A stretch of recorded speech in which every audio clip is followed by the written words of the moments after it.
Good morning, internet family. Happy hump day.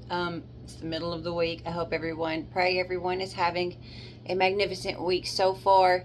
So I'm super excited about this. The scripture I'm sharing today, I tried making a video on it earlier this week actually, and my husband walked in and interrupted the video, and I didn't have the understanding that I needed anyways. I've been chewing on this verse for probably about a week. It's been in the background on my phone. It's been in my heart, in my mind. And I finally have the understanding I was looking for. And see, my thing lately is not, it's not something that it's something that I usually want, but I've been pursuing something wholeheartedly. And if any of you guys have listened to me before, there's a big difference to me in knowing something and knowing something. Head knowledge and heart knowledge are completely different. Head knowledge is important, it's vital, it's part of heart knowledge, because we have to have the words if nothing else, and we have to have the scripture and everything else to go with. But the heart knowledge is the truly getting it, grasping a hold of the concept from God's heart to our heart. It's knowing something, and for me, often this knowing will come in a form of understanding that doesn't have words. And the only way I know to describe that, because if you truly understand something, you ought to be able to explain it simply, right? Well, that's not the same with God, because God, and this is the way that I understand it, God's language is not as limited as our language, especially the English language. We have only so many words to describe a endless number of things, and I know I myself, I get stumped a lot. I can't describe more, especially if I get talking about Jesus or God's love for us or salvation or really anything biblical. I get stumped. I don't have the language. Prayerfully, He will change that in me where I'm able to share things better. But I'm okay with having an understanding of things in my heart where there's just this knowing, and I don't really have words, because I know that God's language is different than ours, that God has just this other way of communicating that is not bound by words, just like He's not bound by time, He's not bound by space, He's not bound by anything else that we're limited to. Why would He be bound by words? Why would it not make sense to have an understanding in our hearts that we can't really put into human language? So I'm going to read first out of my usual version, the CSB, and then I'm going to share with you what I've been chewing on. Proverbs 1:7. We've all heard this 1,000 times. The fear of the Lord is the beginning of knowledge. Fools despise wisdom and discipline. So the one that I've been chewing on is actually out of the Passion Translation, and it is Proverbs 1:7. It's just just the first half of the verse, and it is, we cross the threshold of knowledge when we live in obedient devotion to God. Now, I was reading this in my bed, half asleep, worn out, exhausted. So exhausted that I wasn't doing my typical Bible study that I usually do, and I was just like, okay, God, let's see what you've got for me. And I flipped to, one of those moments like, show me what you got, and open the book to wherever it falls is what He's got for you. And I've never experienced a passage jumping out at me the way that this did, and that doesn't even really describe it well. But this one verse, it just like, it was alive. This one part of this one verse was alive. And as easy as that is to explain with my brain, logically I can explain, we cross the threshold of knowledge when we live in obedient devotion to God with no problem. But I knew that my heart didn't get it. So I've been chewing on it, I've been reading it, I've been memorizing, I've been reciting it, I've been sharing it, I've been asking about it, I've been praying about it, I've been meditating on it, and I have it. I finally have it. And it may sound simple, but to me, this is a revelation into my heart. So I just like anyone else, I struggle with chasing after worldly things. There's so many things that I want to do, so many things I want to be, so many things I want to have. And it's like the more that I long to be close to God, the more that I long to understand Him better, to know Him better, to be more like Him, the more I'm sucked away by the world. And this is where I'm at here lately. This is what I'm enduring. That's exactly what it is, enduring. I'm just at constant war with myself, because I have this just desire to just know Him more, to be closer to Him, to have nothing else on my mind, nothing else in my heart but God. And the more that I desire that, the more my flesh screams to be fed. The more my flesh tries to pull me and push me and drag me away from the presence of God. So it's like there's this tug of war going on within me.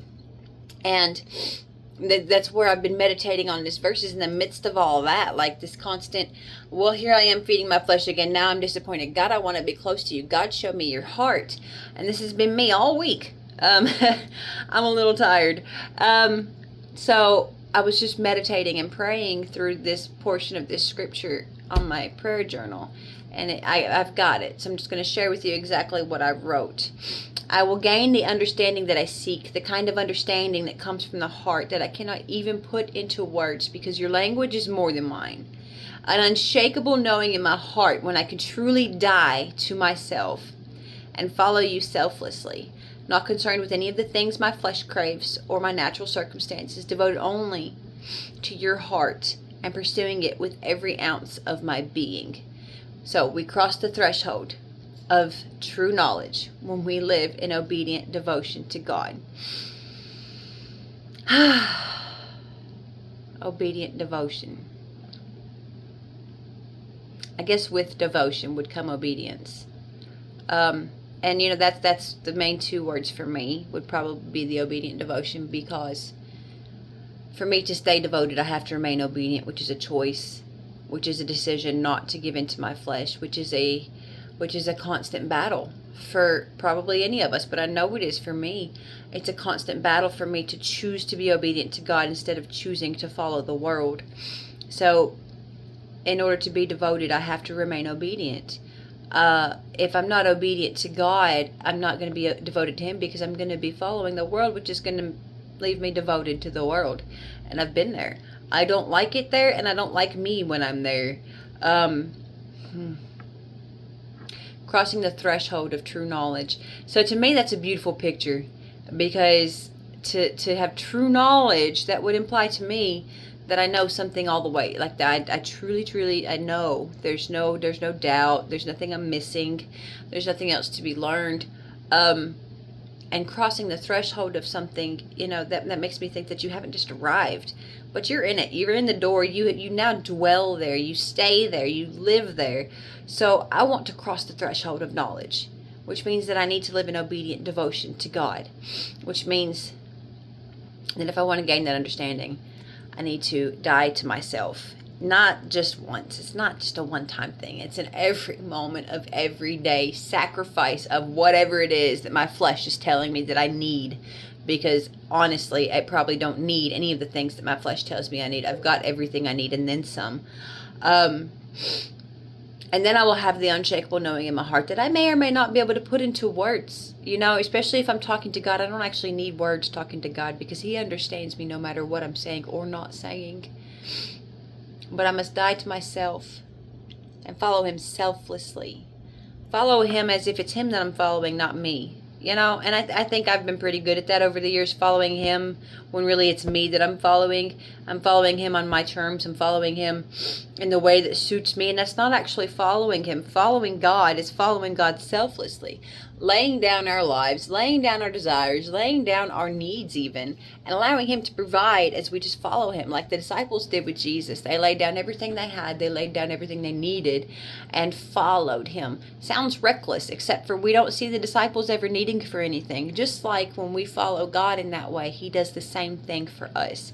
When we lay down our desires, lay down ourselves, and lay down our needs, and we follow Him, just like the good shepherd that He is, He winds up providing for all of our needs. All those needs that we left behind and sacrificed as if we were reckless and irresponsible, He provides for them. And usually He'll provide above and beyond. He'll reach past what our imagination can even fathom and provide for us in a way that we never could have thought of, that we never could have known to ask for, and that we never even really realized that we needed or wanted. Because He's God, and He does that, and He loves us so much, so He loves doing that. Not paying any attention to things that my flesh wants, not paying any attention to my natural circumstances. That's not saying that I'm going to go hide under a rock and not pay my bills and not be concerned when people around me are sick or when I have a job to do or anything like that. I'm just saying that I'm not going to let it affect my state of being. I will still live in my joy. I will still live in my peace. I will still follow selflessly regardless of what's going on around me. No matter what my circumstances are saying to me, no matter if I don't feel good, no matter what's going on, I will still follow Jesus selflessly, devoted to His heart. The world tells us to follow our hearts. Did I say that right? Follow our hearts.